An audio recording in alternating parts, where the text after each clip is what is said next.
وما أرسلناك إلا رحمة للعالمين. Tentang pentingnya seputar zakat. Dan seperti biasa beliau selalu membuka dengan memuji Allah Subhanahu wa taala. Segala puji bagi Allah yang Maha Esa. Salawat dan salam tetap terlimpah kepada Nabi penutup yang tidak ada Nabi sesudahnya, dan kepada keluarga dan sahabatnya. Amma ba'du. Motivasi penulisan makalah ini adalah untuk memberikan nasihat dan mengingatkan akan kewajiban zakat, di mana banyak kaum muslimin yang meremehkannya, bahkan ada yang tidak mengeluarkannya secara benar pada waktu yang agama. Ia adalah salah satu rukun Islam. Islam tidak mungkin dapat tegak dengan sempurna kecuali dengannya.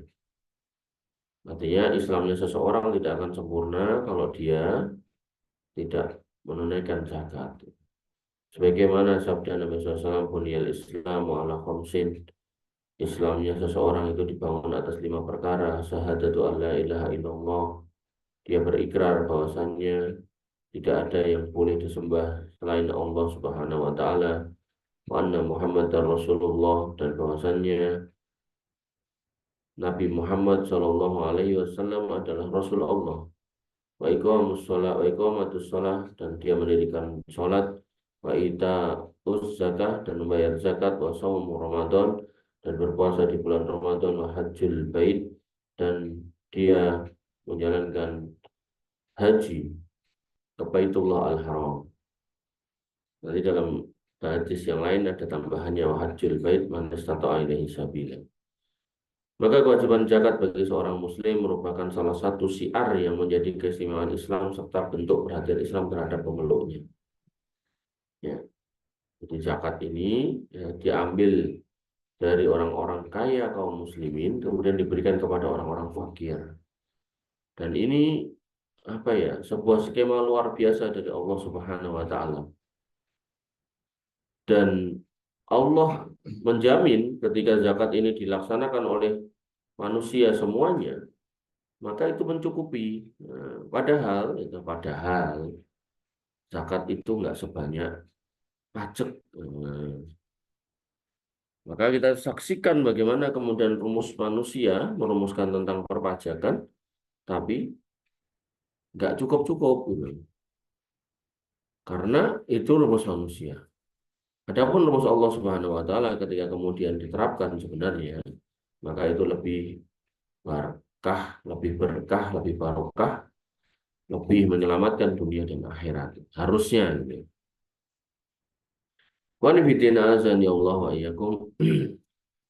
Kewajiban zakat bagi setiap muslim merupakan syiar yang menjadi keseimbangan Islam serta bentuk perhatian Islam terhadap pemeluknya. Jadi perhatian Islam kepada pemeluknya karena nanti diberikan juga kepada orang Islam. Karena di dalamnya terdapat banyak manfaat serta besarnya kebutuhan orang fakir kepadanya. Di antara manfaat tersebut adalah tertanamnya kasih sayang antara orang kaya dan orang miskin. Nah, jadi dalam Islam itu tidak boleh ada keacuhan orang kaya kepada orang miskin yang ditandai, yang disimboli dengan zakat. Karena fitrah manusia senang kepada yang telah berbuat baik hatinya. Makanya ketika zakat ini tidak diterapkan, tidak dilaksanakan dengan baik, maka akhirnya muncul nih pemikiran dari orang-orang yang tidak mampu atau orang-orang miskin, berarti wong sugih ora peduli sama saya. Akhirnya ya terjadilah konflik sosial karena ada kesenjangan sosial. Padahal harusnya ketika itu diterapkan zakat, maka zakat diberikan kepada orang nggak mampu, maka tidak akan ada muncul hal-hal seperti itu, gesekan-gesekan di masyarakat gitu. Makanya saya secara pribadi saya itu lebih senang ngasih zakat itu ke warga sekitar. Yang menggunakan filosofi orang Jawa, pager mangkok luweh becik tinimbang pager tembok gitu. Karena kalau kita titipkan ke lembaga-lembaga tertentu yang jauh misalnya itu, nah maka warga di sekitar kita itu nggak terlalu mendapat manfaat. Gitu. Maka yang terbaik menurut saya, wallahu taala alam, ya kepada masyarakat sekitar dulu.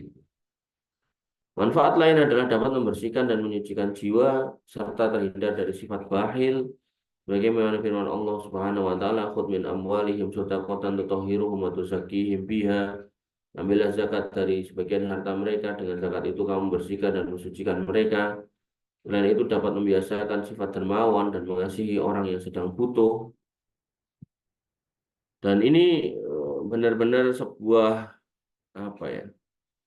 Sebuah kondisi ya yang manusia mencoba untuk merumuskan itu. Ada golongan kapitalis, ada golongan sosialis, mencoba merumuskan kesejahteraan gitu kan. Itu rumus-rumus manusia gitu kan.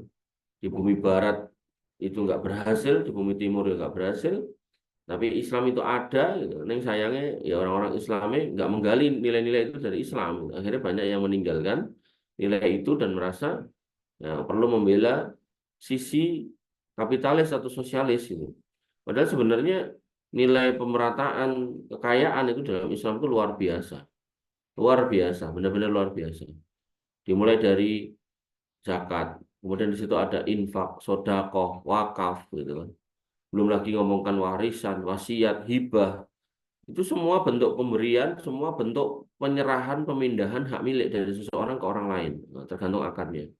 Belum lagi dalam akad bisnis ada mudorobah, musyarakah, ada musakoh, muzaroah, gitu. Maka semua kondisi itu sebenarnya mendukung pemerataan ekonomi pada masyarakat. Makanya saya secara pribadi itu mencocoki pendapat para ulama yang mengatakan sekiranya hidup kita itu habis buat belajar agama, maka materi atau kitab-kitab yang perlu kita baca itu nggak habis, tapi hidup kita yang sudah habis itu. Ini menunjukkan bahwasannya kita nggak boleh merasa berpuas diri gitu. Jadi saya sih berharap ke kalian kalau lulus dari sini itu ya nggak kemudian berhenti belajar itu, terus belajar. Apakah yang sifatnya formal, apakah yang sifatnya informal, apakah yang sifatnya berijazah atau yang sifatnya menuntut ilmu tanpa ijazah. Ya, karena mengangkat kebodohan pada diri kita itu sebuah kepentingan melebihi pentingnya kita pada makanan ini. Orang kalau nggak makan paling mati, tapi kalau orang nggak punya ilmu ya bisa tersesat di dunia apalagi di akhirat. Maka manfaat lain adalah dapat membersihkan jiwa serta terhindar dari sifat bakhil. Jadi yang namanya hati itu kan keras. Ketika kita terbiasa memberi, ya maka hati itu akan lembut. Bagaimana kalian latihan dengan binatang-binatang yang ada di sini, ya harapannya itu melembutkan hati. Maka demikian pula ketika kalian kemudian punya dana, bisa kemudian sedekah, infak atau zakat sesuai dengan porsi dan kondisi masing-masing, maka itu bisa melembutkan hati dan menenteramkan jiwa. Saya pernah itu meraktekkan ya, jadi langsung praktek lapangan. Jadi kita sama istri itu belanja, gitu, belanja pakaian. Saya itu naik berat badan itu kan, mesti pakaian sejumlah pakaian itu nggak muat gitu. Akhirnya ya begitu beli kita beli banyak gitu. Saya lupa apakah habis 1 jutaan atau 2 jutaan saya lupa, tapi lumayan banyak waktu itu. Nah terus malam itu ada ibu-ibu yang sedang saya sampah. Kemudian saya bilang sama istri saya, ini kasih ke ibu itu 50.000. Yang mungkin buat kita uang itu nggak seberapa, tapi buat orang-orang tertentu itu tentu luar biasa. Justru saya awalnya nolak, kok banyak banget kok ya 5.000 atau 10.000 aja.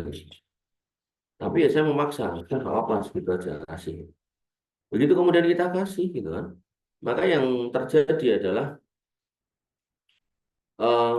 ibu itu kemudian mengucapkan doa yang sangat banyak.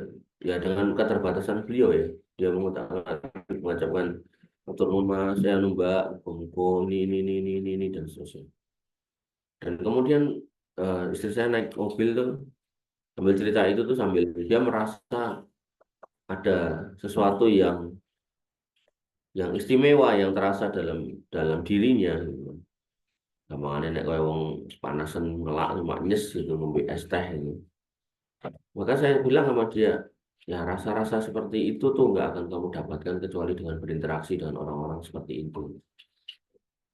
Ini menunjukkan bahwasanya pentingnya kita itu memperbaiki hati kita, diri kita, jiwa kita dengan cara berinteraksi dengan orang-orang nggak mampu, orang-orang nggak punya.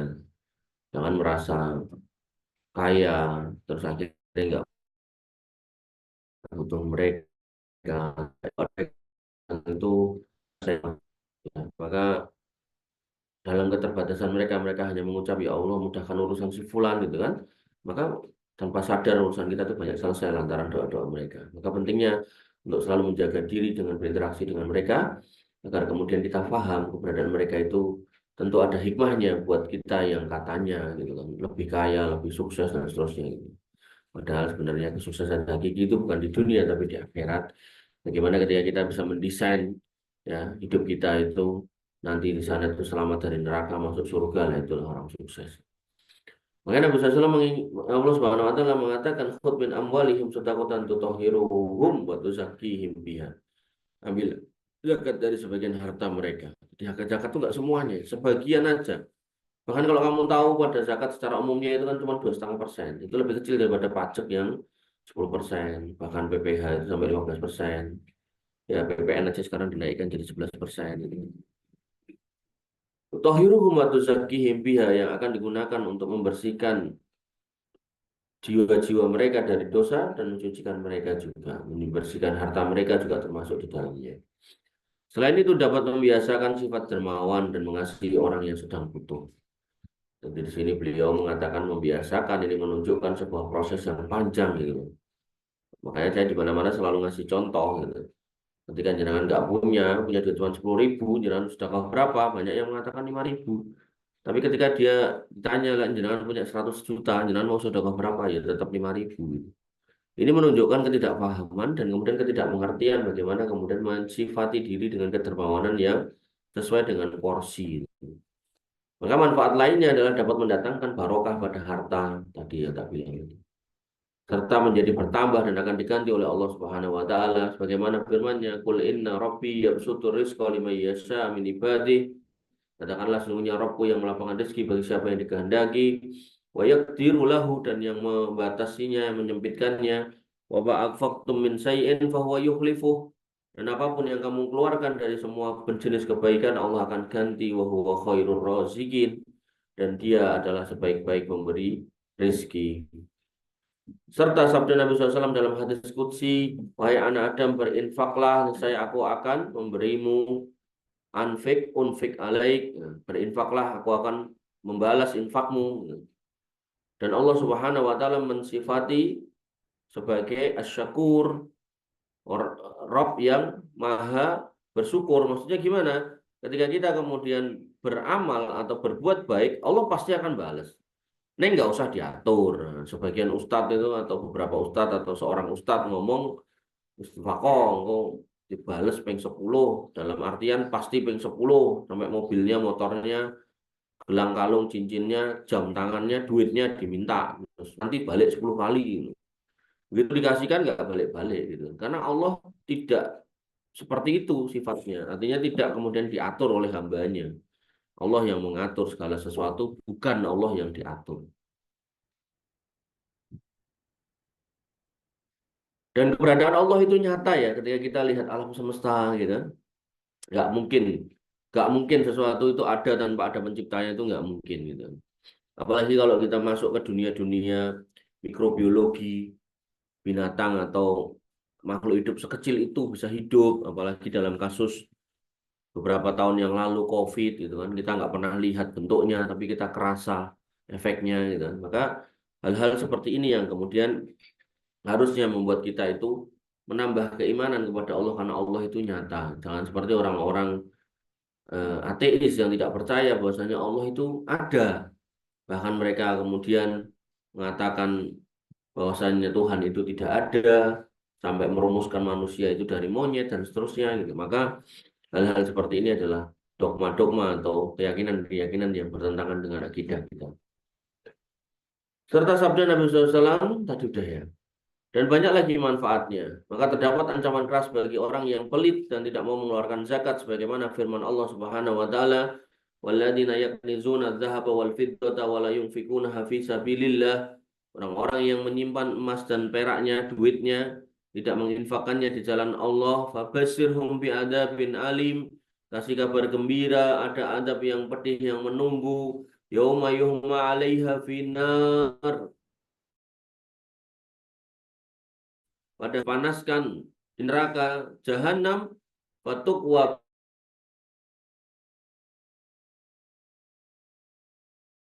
biha, tukwa biha sebagian ulama menerjemahkan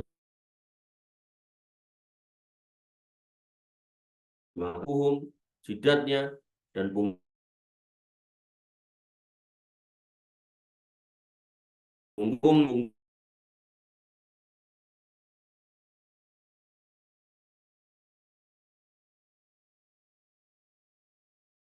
punggungnya.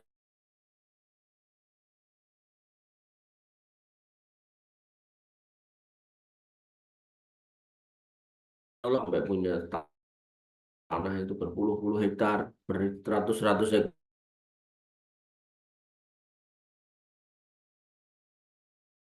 hektar ribu. Ya, nggak akan ada gunanya kalau kemudian tidak digunakan.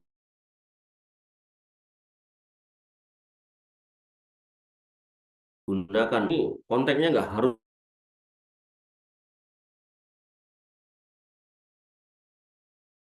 kemudian, maksudnya ketika kita lihat kaum muslimin nggak mampu, kita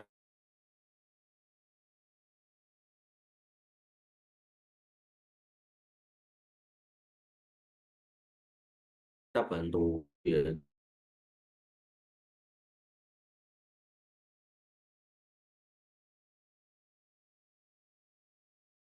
Jadi jangan tidak dikeluarkan zakatnya termasuk harta simpanan, pemiliknya akan disiksa. Bagaimana sabda Nabi SAW, ma min sohibil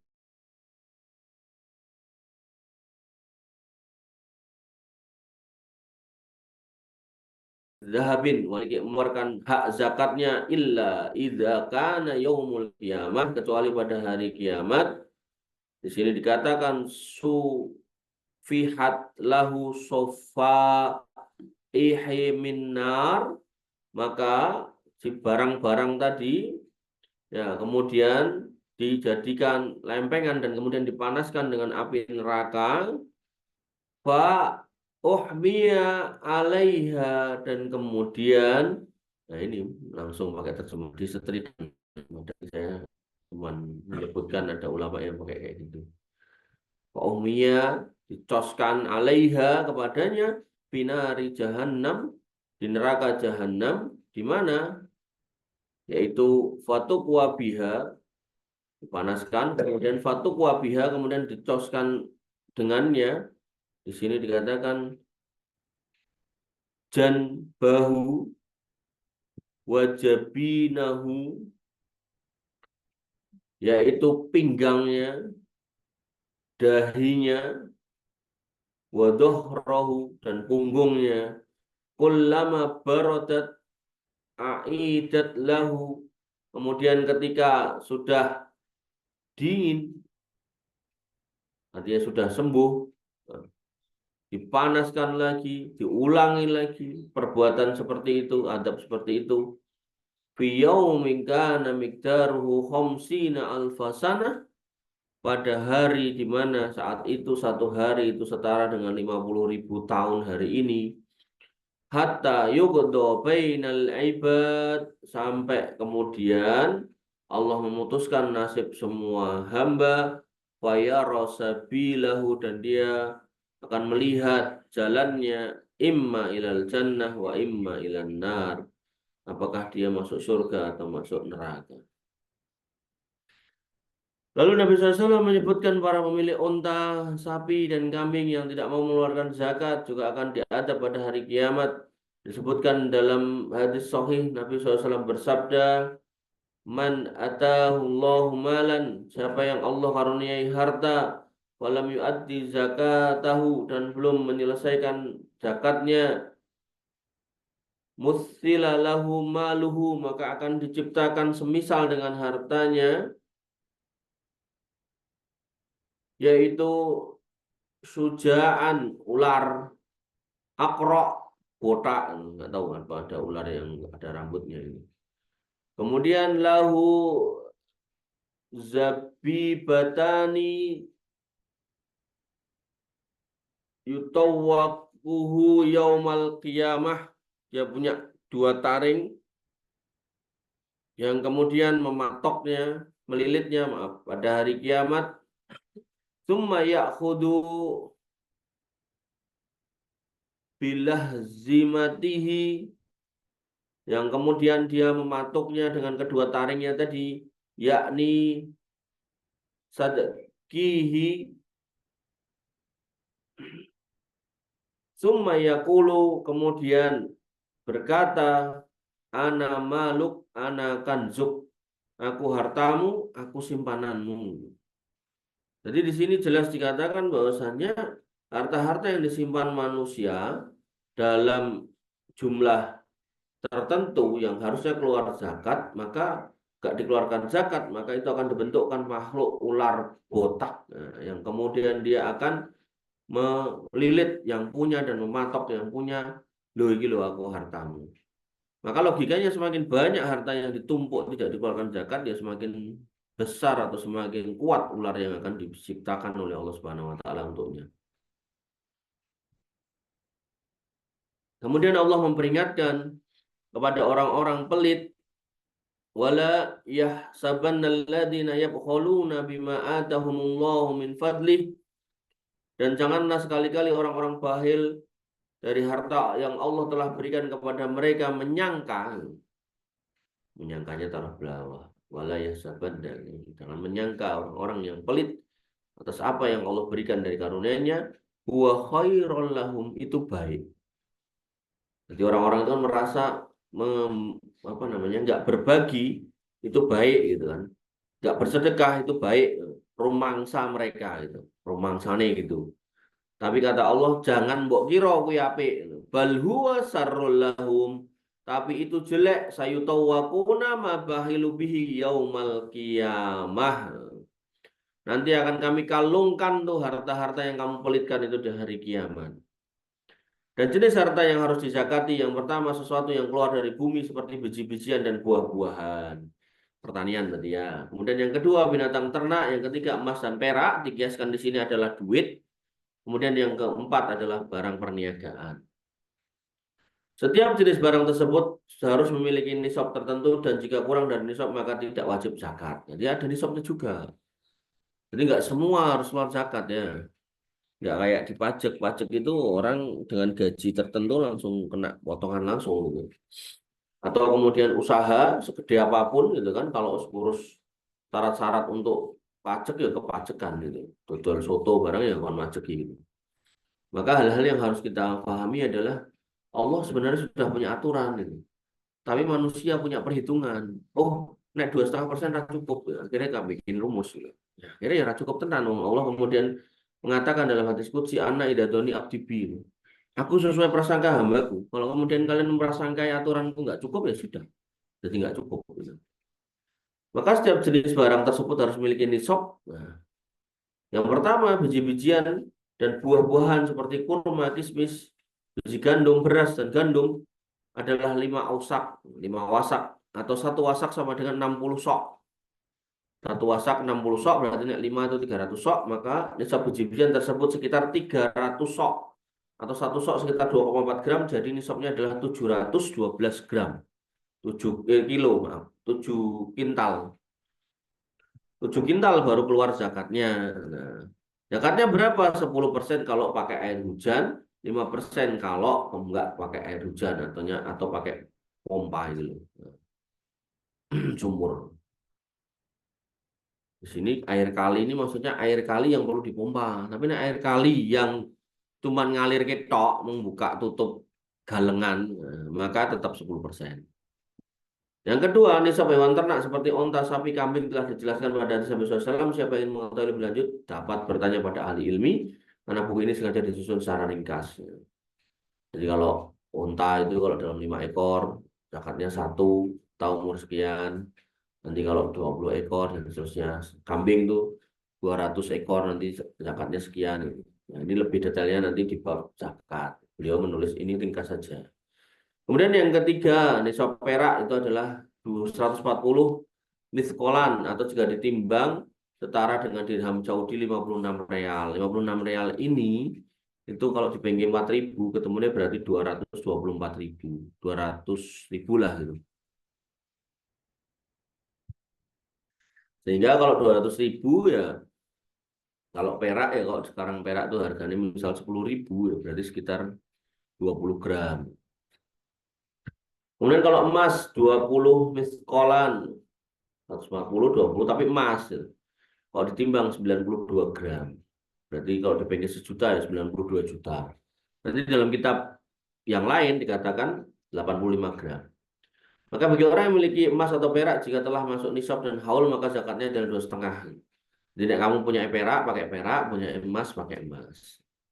Dan penghasilan dari harta tersebut mengikuti hukum asal hukum harta asli, ia tidak harus menunggu haul baru. Demikian pula hukum anak hewan, ia mengikuti induknya tidak perlu menunggu haul karena induk aslinya sudah masuk nisab.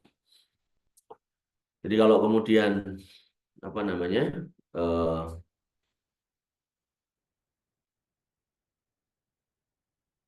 penghasilan dari harta tersebut mengikuti hukum harta asli, kurang paham.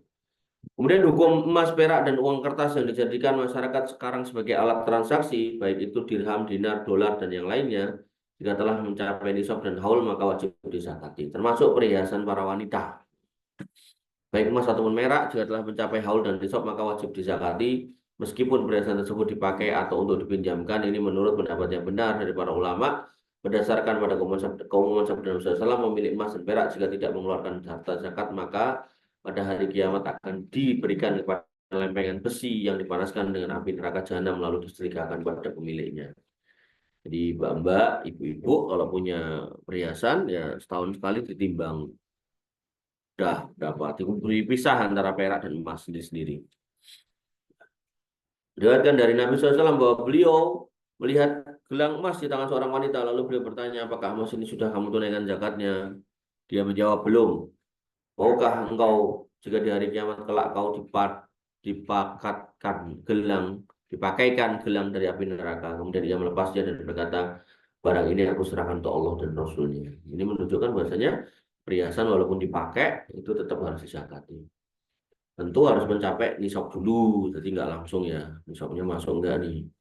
Diriwayatkan dari Ummu Salamah radhiyallahu anha bahwa ia memakai gelang dari emas. Lalu dia berkata, ya Rasulullah, apakah ini termasuk simpanan yang akan digunakan untuk membakar miliknya? Beliau menjawab, barang yang telah mencapai nisab lalu dikeluarkan zakatnya maka itu bukan termasuk simpanan, dan banyak hadis yang semisal. Artinya simpanan yang nanti akan digunakan menghadap itu adalah simpanan yang tidak dizakati. Nah maka Ummu Salamah ketika bertanya, itu harus zakati, jadi bukan termasuk dalam hadis itu. Artinya ini perhiasan yang dipakai pun harus dizakati. Adapun barang perniagaan yaitu barang yang diperuntukkan untuk bisnis maka harus dilakukan perhitungan setiap akhir tahun. Tahun di sini tahun hijriah ya. Lalu dikeluarkan zakatnya 2,5%. Bagaimana hadis Samroh, Rasulullah memerintahkan kami untuk mengeluarkan zakat dari barang-barang yang disiapkan untuk perdagangan. Termasuk dalam hal ini adalah tanah, gedung, kendaraan, diesel penyedot air dan lain-lain diperuntukkan untuk berniaga. Adapun gedung atau lainnya yang hanya disewakan saja maka tidak dizakati. Maka yang dizakati adalah hasil dari sewanya jika telah mencapai satu haul, dan nilai gedungnya tidak harus dizakati karena bukan untuk dijual belikan. Jadi kalau kamu jadi penjual gedung, penjual rumah, penjual tanah, kok nggak laku, maka setiap tahun itu yang kamu jual itu harus dizakati karena itu barang dagangan. Tapi kalau tanah atau rumah itu mau pakai, itu nggak perlu dizakati. Oh, tapi kok kemudian tanah atau rumah itu mau sewakan, maka zakatnya zakat sewanya. Oh, kok kemudian mau pakai nih, ya mau pengen mau jual, kalau laku kamu baru pindah, maka keluar zakatnya kalau laku. Nah, ini loh, ketentuan-ketentuan ini kamu harus paham itu karena berbeda-beda ya. Demikian pula dengan kendaraan pribadi, taksi tidak ada zakatnya karena pemiliknya membeli hanya untuk keperluan sendiri. Jika pemilik taksi atau yang lainnya mengumpulkan jumlah uang yang mencapai nisab, maka wajib dizakati jika telah mencapai haul, baik uang tersebut dikumpulkan dengan tujuan keperluan untuk nafkah, pernikahan, beli rumah, bayar hutang, karena ini berdasarkan umum dalil yang memerintahkan zakat barang-barang tersebut. Pendapat yang benar para ulama bahwa hutang tidak menghalangi untuk bayar zakat. Ya, jadi kalau punya hutang ya tetap ada kewajiban zakat kalau hartanya memenuhi. Demikian pula harta anak yatim dan harta orang gila wajib dizakati jika termasuk masuk haul dan mencapai nisab menurut jumhur ulama. Loh, wong gila kok duit dari mana gitu kan ya? Dari ahli anu lah, apa namanya? Dari orang tuanya lah gitu. Atau bisa juga mungkin dulu dia nggak gila, udah kaya, begitu kemudian karena satu dan lain hal terus gila, nah, kekayaannya masih ada. Maka kekayaannya diurusi sama walinya atau wakilnya, dan itu digunakan untuk mencukupi kebutuhannya. Walinya wajib mengeluarkan zakatnya dengan niat untuk mereka. Sebagaimana kemudian dalil dari hadis Mu'ad ketika Rasulullah mengutus ke Yaman, beliau bersabda, Innallaha haftarada alaikum shadaqatan fi amwalihim. Allah Subhanahu wa taala sesungguhnya telah mewajibkan kepada kalian untuk mengeluarkan zakat dari harta mereka, tukhadu min aghniyaihim, ini yang saya sampaikan di depan tadi, yaitu untuk mengurangi kesenjangan antara orang kaya dan miskin, maka ada zakat, yaitu dikatakan Nabi apa? Tukhadu min aghniyaihim, diambil dari orang kayanya, wa turaddu fi fuqaraihim au ila fuqaraihim, dan dikembalikan kepada orang-orang miskinnya, orang-orang fakirnya. Zakat merupakan hak Allah, tidak boleh dibagikan kepada seorang disebabkan kecintaannya, padahal ia tidak termasuk orang yang berhak menerima zakat. Tidak boleh dibagikan kepada seorang dengan tujuan untuk mendapatkan manfaat atau terlepas darinya. Tidak boleh dibagikan dengan maksud agar hartanya terlindung atau agar tidak dikatakan bakhil. Akan tetapi zakat harus dibagikan kepada orang yang berhak menerima zakat. Mereka mempunyai hak dan bukan karena tujuan lain, dan membagikannya harus disertai dengan kelembutan hati, kelembutan jiwa, ikhlas karena Allah, agar terlepas dari tanggung jawab dan mendapatkan pahala sebagai pengganti. Jadi kalau misal kamu punya bapak, gitu, terus kamu zakat, dan kamu senang bapakmu, gitu, terus zakatnya bukan pakmu, itu salah. Kenapa? Karena bapakmu kewajibanmu untuk ditanggung, bukan dikai zakat tapi dinafkahi. Zakat untuk siapa ya? Untuk orang lain yang punya hak atas zakat itu.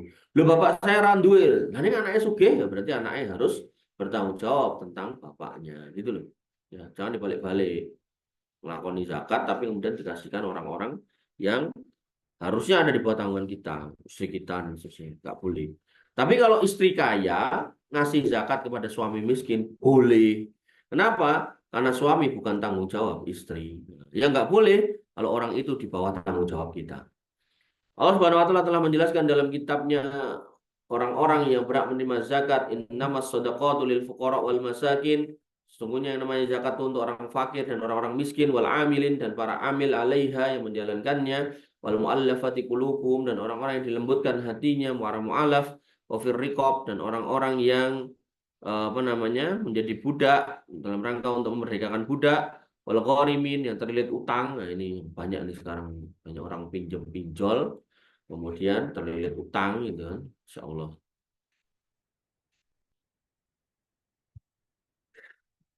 Saya baru tadi malam itu baca 2023 Desember ternyata ada bapak ibu anak dua ini kembar itu. Itu mereka sepakat untuk bunuh diri gitu. Sing kakungnya guru SD, istrinya ibu rumah tangga bikin kue, anaknya kembar. Anaknya dibangunkan satu, istri sama anaknya diomeli racun, mati, bapaknya gorok tangan ini. Ya, Islam gitu. Anaknya tinggal satu toh, gitu tangi. Subuh harusnya kok kawan gitu, gedor-gedor pintunya orang tuanya kok terkunci. Gitu kemudian manggil tetangganya digedor, ternyata di dalam udah tewas dua orang, bapak ini OTW mati, dibawa ke rumah sakit mati. Nah, telusur punya telusur ya utang. Dan tapi utangnya nggak utang pinjol, ya, utang orang ini. Dan jumlahnya nggak nyampe 100 juta. Ya, itu loh setan tuh pinter banget. Makanya Islam hadir untuk kemudian harusnya itu bisa membantu meringankan masalah-masalah mereka.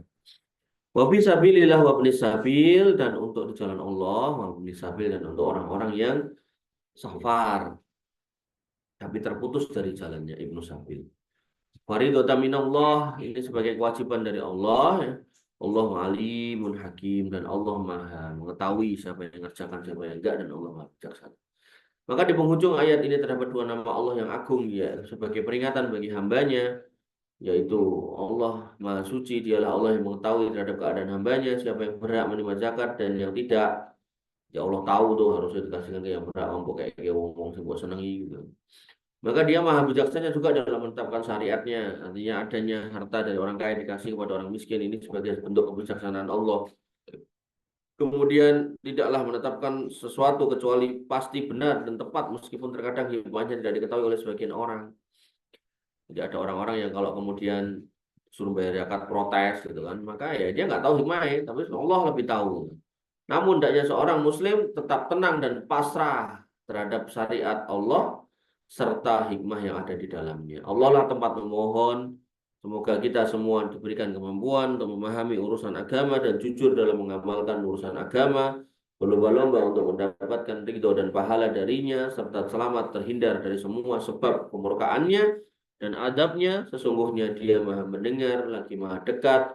Semoga salawat dan salam tetap senantiasa tercurah kepada Nabi Muhammad SAW, keluarga serta para sahabatnya. Soal dan jawab. Soal pertama, apa nasihat Syekh terhadap orang yang tidak mau mengeluarkan zakat? Semoga ia segera sadar dan kembali ke jalan yang benar. Nasihat saya bagi orang yang tidak mau mengeluarkan zakat, hendaknya ia bertakwa kepada Allah dan mengingat bahwa Allah lah yang memberinya harta, lalu menguji dia dengannya. Jika ia bersyukur dengan nikmat tersebut lalu mengeluarkan zakat, maka ia termasuk orang yang beruntung. Namun jika tidak mau mengeluarkan zakat, maka ia akan menjadi orang yang rugi dan di alam kubur maupun di akhirat akan merasakan adab sebagai balasannya. Kita memohon kepada Allah Subhanahu wa taala agar diberikan keselamatan darinya. Harta benda akan sirna, urusannya menjadi bahaya serta merugikan dirinya dan mengerikan akibatnya kalau tidak mau mengeluarkan zakatnya. Hartanya akan ditinggalkan untuk ahli warisnya dan ia akan ikut memikul dosa karena tidak dizakati itu. Jadi kalau hartanya bapakmu banyak tapi nggak dizakati, nanti kamu akan dapat bagian ya kena dosanya. Menurut Syekh bin Baz. Untuk itu wajib bagi setiap muslim jika memiliki harta agar bertakwa kepada Allah dan selalu mengingat dahsyatnya berdiri di hadapan Allah Subhanahu wa taala. Allah akan membalas setiap amalan yang dikerjakan seseorang dan ketahuilah bahwa harta itu adalah ujian. Allah taala berfirman, "Innama amwalukum wa auladukum fitnah." Sesungguhnya hartamu dan anak-anakmu hanyalah fitnah cobaan bagimu. Kemudian dalam ayat yang lain Allah Ta'ala berfirman, kullu nafsin dha'iqatul maut wa nabluukum bisyarri wal khair fitnah. Tiap jiwa akan merasakan mati. Wa nabluukum bisyarri wal khair fitnah. Kami akan menguji kamu dengan keburukan dan kebaikan sebagai cobaan. Wa ilaina turja'un, dan kalian akan dikembalikan kepada kami. Maka harta adalah cobaan dan ujian. Jika kamu bersyukur kepada Allah, maka keluarkanlah zakatnya, lalu belanjakanlah di jalan yang benar, maka dengannya kamu akan menjadi orang yang benar dan beruntung. Akhirnya kenikmatan tersebut menjadi hakmu dan harta ini menjadi sebaik-baik kenikmatan bagi orang yang beriman dan percaya akan janji-janji Allah Subhanahu wa taala. Dia menyebabkan turunnya rahmat, mengeluarkan hak-hak yang ada di dalamnya, ikut berperan dalam kegiatan sosial, mengentaskan kemiskinan, mengurangi jenjang kesenjangan antara si miskin dan si kaya, dan memberikan hal-hal yang bermanfaat dan bantuan bagi orang-orang fakir dan miskin. Maka inilah nikmat besar dari Allah Subhanahu wa taala, kebijaksanaan syariat darinya. Namun jika bahil dan tidak mau mengeluarkannya, maka harta pun akan menjadi bencana yang besar, baik di dunia lebih-lebih di akhirat, dan akibatnya pun sangat mengerikan. Semoga Allah memberikan kita dan kaum muslimin keselamatan dari berbagai macam keburukan. Pertanyaan pertama. Pertanyaan kedua, siapa yang tidak mengeluarkan zakat pada tahun-tahun yang lewat, maka wajib baginya mengeluarkan secepatnya. Pertanyaannya, saya tidak mengeluarkan zakat 3 tahun yang lewat, padahal harta saya telah mencapai nisab dan telah saya hitung harta yang ada di tanganku dan yang di tangan orang lain mencapai sejumlah tertentu, maka apakah saya harus mengeluarkan zakatnya untuk 3 tahun yang lewat jika telah masuk haul pada tahun ini? Dan perlu diketahui bahwa dalam hal ini saya mampu dan bisa, apakah apa yang harus saya lakukan? Beliau rahimahullah mengatakan, segeralah keluarkanlah zakat dalam untuk 2 tahun yang lewat dan bertobatlah kepada Rabbmu karena tindakanmu yang mengakhirkan zakat, dan jika telah mencapai haul untuk 3 tahun ketiga, maka keluarkan dia zakat juga untuk tahun ketiga, tidak boleh diakhirkan, sebaliknya boleh dilakukan untuk tahun berikutnya. Ya, jadi orang-orang kaya itu harus hitung balik. Misal dia mulai kaya umur 30 atau mungkin umur 25 gitu. Nah, enggak zakat dari umur itu sampai sekarang tuh berapa, itu dikeluarkan. Dianggap utang. Menurut Syekh bin Baz itu dianggap utang. Kemudian soal selanjutnya, tidak mengetahui hukum zakat, tidak dapat menggugurkan kewajiban zakat. Pertanyaannya, saudara Fulan dari Riyadh bertanya, saya mempunyai uang selama kurang lebih 5 tahun, namun uang itu kadang berkurang, kadang bertambah, dan saat ini terjadi pembicaraan antara saya dan saudara seputar zakat. Dia mengatakan bahwa uang yang dimiliki dan telah mencapai nisab wajib dizakati, apa benar bahwa saya mempunyai kewajiban zakat atas 5 tahun yang lewat, sementara saya tidak tahu hal tersebut, atau saya cukup mengeluarkan zakat untuk tahun ini saja? Mohon jawabannya. Beliau rahimahullah mengatakan kamu wajib mengeluarkan zakat untuk semua tahun yang lewat karena ketidaktahuanmu tentang hukum itu tidak dapat menggugurkan kewajibannya. Karena kewajiban zakat termasuk sesuatu yang harus diketahui dan tidak boleh ada seorang pun dari kaum muslimin yang tidak mengetahui hukumnya. Kan pentingnya belajar loh ya. Di sini beliau mengatakan tidak boleh ada orang muslim yang tidak tahu. Zakat adalah rukun Islam yang ketiga. Untuk itu hendaknya kamu segera mengeluarkan zakat untuk tahun-tahun yang lewat. Tetap bertobat kepada Allah Subhanahu wa taala atas keterlambatan ini. Semoga Allah Subhanahu wa taala memaafkan kita serta semua kaum muslimin. Kemudian hukum mengeluarkan zakat harta anak yatim. Pertanyaan, seorang meninggal dunia sementara ia meninggalkan harta dan anak yatim, apakah dalam harta ini ada zakatnya? Jika ada, maka siapa yang harus mengeluarkannya?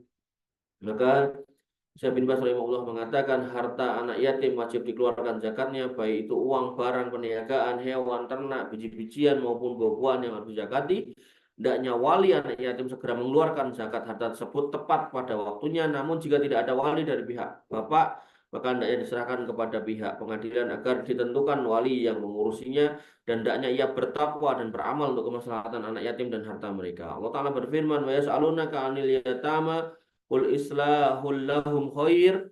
Mereka bertanya kepadamu tentang urusan anak yatim, katakanlah mengurus urusan mereka secara baik itu adalah perbuatan yang mulia.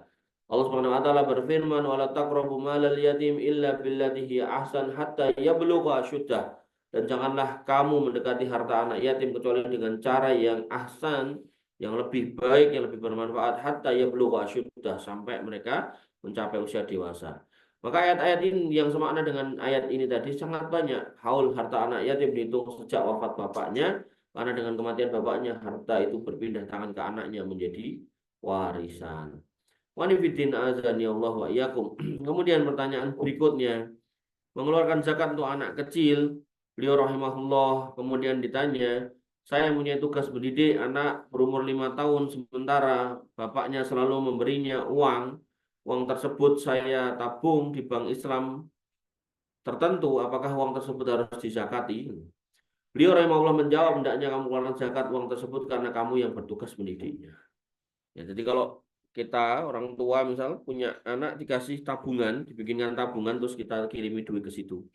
Nah, kalau sudah mencapai nisab sama haulnya ya dikeluarkan zakatnya. Ya, yang siapa yang keluarkan ya orang tua nih. Ini cah cilik kan mudah. Pertanyaan selanjutnya, hukum seorang suami mengeluarkan zakat istrinya dari harta suaminya. Soal bolehkah suami mengeluarkan zakat mal dengan niat untukku? Beliau dikatakan bahwa dialah yang memberiku uang. Dan bolehkah zakat diberikan kepada anak saudaraku yang ditinggal mati suaminya, sementara anak itu berencana untuk menikah? Mohon jawabannya. Beliau rahimahullah menjawab, kewajibanmu mengeluarkan zakat terhadap hartamu jika telah mencapai satu nisab, baik emas, perak, atau yang lainnya dari harta yang wajib dizakati.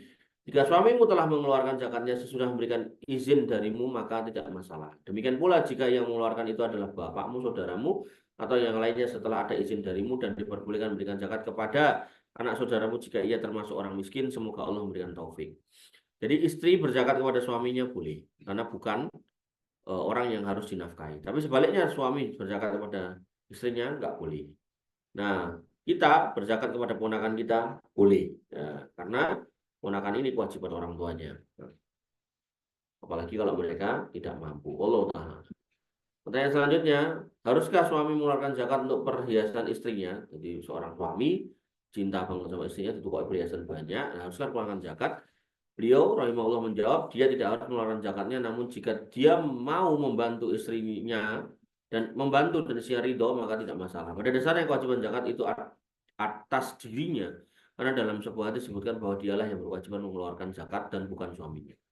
Jadi gini, seorang suami memberikan perhiasan ke istrinya, misal tiap 2 bulan, tiap 1 bulan belikan gelang, kalung, cincinnan. Nah, maka sejak itu diterima oleh istrinya, kewajiban zakat itu di tangan istrinya. Jadi nanti kalau nggak dizakati sama istrinya, itu di akhirat dia berdosa dan akan dituntut oleh Allah Subhanahu Wa Taala. Lah, kok suami ini yo ngerti nek bojone pelit gitu kan, maksudnya nggak mau, mosok mesti kayak gue dikelongin gue zakat gitu kan. Nah, akhirnya si istri itu kemudian minta suami ini bayari atau suami ini secara sadar bantu istrinya untuk bayari gitu kan, maka ketika itu yang dia lakukan, ya maka suami ini nggak apa-apa. Tapi kalau suami ini nggak mau, misal suami ini ya pelit tuh, satu kok kayak cikon bayar zakat gitu kan, maka ya nanti hukumnya akan kembali kepada istrinya, gitu ya. Wallahu taala alam.